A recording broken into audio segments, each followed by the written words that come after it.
Good to see you. Good to see you, Tom. Here's my chance to show you a stove that's 7 years old.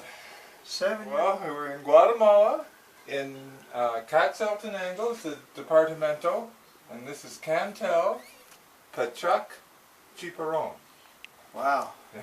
That's in the western highlands of Guatemala? That's where we are. We're looking at a stove that we built in 2007. Would you call that 7 years old or 8? Oh, 7 or 8 year old stove. Wow, okay.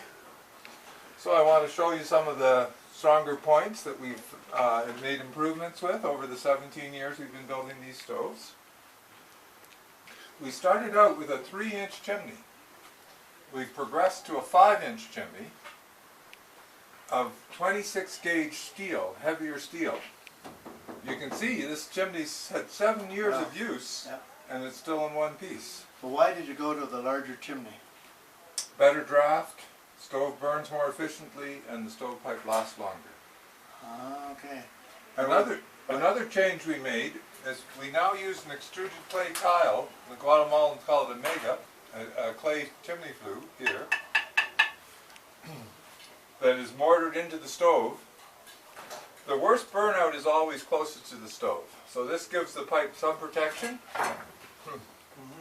As well, when the pipe eventually does go, it's fairly easy to pull the pipe out of this clay tube and put it back in again. And is that the original cement? It would be, yeah. Wow. We used to.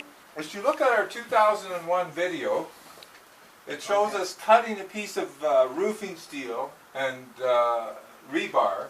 We used to put in roofing steel here and rebar here for the lintel over top of the door. This is the door here. You can see there's a fire going right now. They didn't work that well. I guess the heat would make the steel expand and contract, and eventually, about 5 or 6 years later, it would collapse over the door. So now we have a special clay tile that goes on top, and it insulates the heat, and it's standing up much better because this is 7 years old. There's a small crack here, but it's still holding. Another major change we made was we use a much better plancha now. This is the plancha. Can you open that up so we can see the fire inside? Sure. It's actually down to coals at the moment, but we'll get this right open here.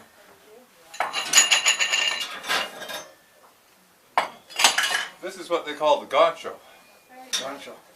It's the word for hook. This is a good example, Ken. You can see how big this hole is. Wow. That's the size it should be. When you're up in Comontesillo, you should be checking it. They have a nice big hole here like this one. That doesn't choke the stove and the smoke can flow through well.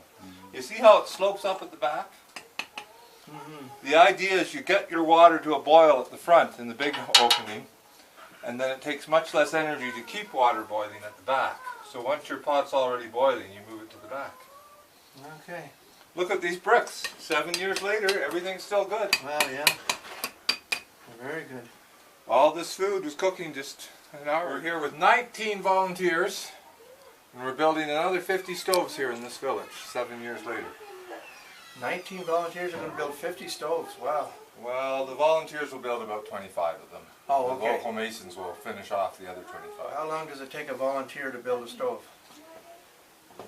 Usually one a day. One group will build a stove. Okay, one group. How many in a group? Well, usually 3 or 4.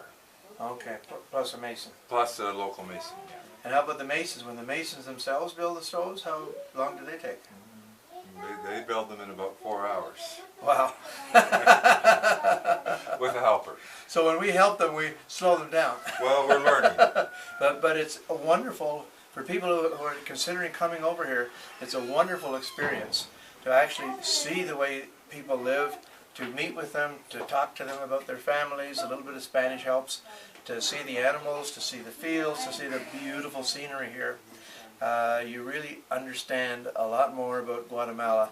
And of course, if you read some of the history of Guatemala, you'll understand even more.